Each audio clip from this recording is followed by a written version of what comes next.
In 1942, the United States military approved one of the strangest weapons in its history. An eccentric dentist had convinced the White House that 1 million bats, each strapped with a tiny napalm bomb, could be released over Japan and burn its cities to the ground. The project had a code name: Project X-ray. It cost millions of dollars. It was tested by some of the brightest chemists and biologists in the country. And it almost worked. Then, in a remote corner of New Mexico, the bats escaped and set fire to a military airbase. The bat bomb is one of the most famous weapons that never made it to the battlefield. But the truth is stranger than the legend. It was not just a crazy idea from a random inventor. It was a serious military project, backed by the President of the United States, run by the Office of Strategic Services, the precursor to the CIA. The man behind it was Dr. Lytle Adams, a dentist from Pennsylvania. And his journey from a dentist chair to a top-secret weapons lab began with a vacation. In January 1942, just weeks after Pearl Harbor, Adams was visiting Carlsbad Caverns in New Mexico.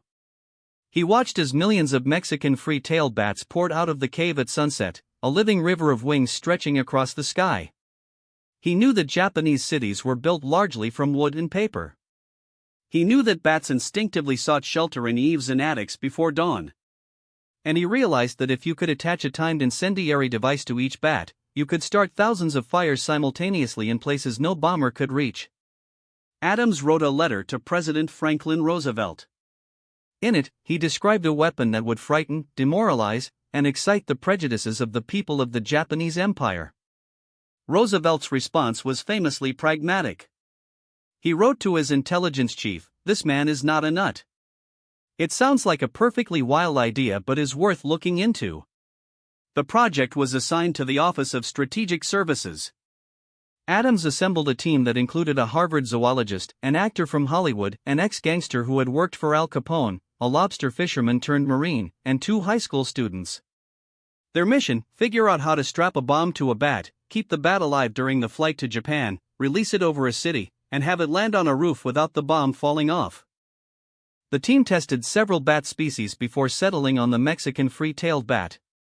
A creature weighing just half an ounce, 14 grams, could carry a payload of 15 to 18 grams.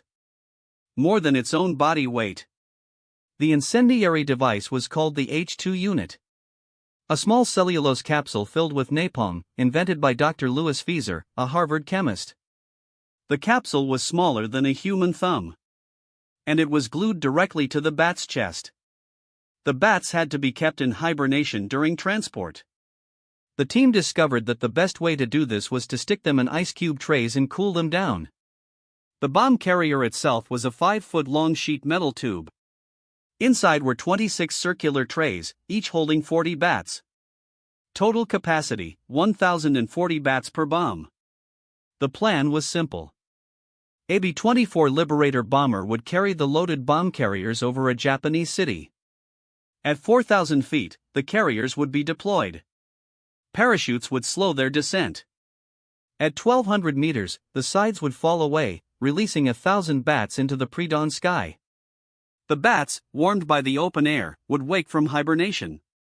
Their instinct would drive them to the nearest shelter, the eaves, attics, and rafters of the wooden Japanese buildings below.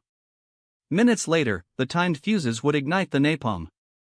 In a single night, a single bomber could start over 100,000 fires spread across an area of 20 to 40 miles. No conventional bombing raid could match that kind of coverage. And then, on May 15, 1943, something happened that nearly ended the project. During a routine test at the Carlsbad Army Airfield in New Mexico, a batch of armed bats escaped before they could be loaded into the carrier. They took refuge in the hangars and administrative buildings. Minutes later, the timers ran out. The errant bats set fire to the auxiliary airbase. The hangar, a control tower, and several vehicles were destroyed. Despite the disaster, the Navy was intrigued enough to take over the project in August 1943, assigning it the codename Project X-ray. By early 1944, the bat bomb was no longer a concept. It was a working weapon system. Live tests showed the bats successfully dispersed and their incendiaries ignited as designed. The Navy was preparing for full-scale production. Then the project was cancelled. Not because it did not work, but because something else had arrived.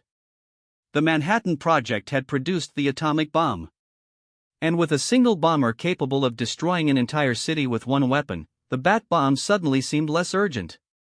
The Navy officially cancelled Project X-ray in early 1944.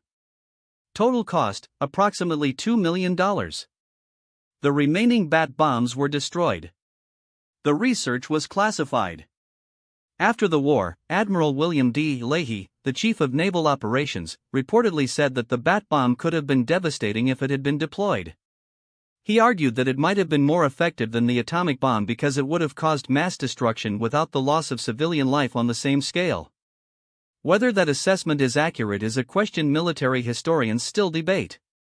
What is certain is this: the bat bomb was not a joke.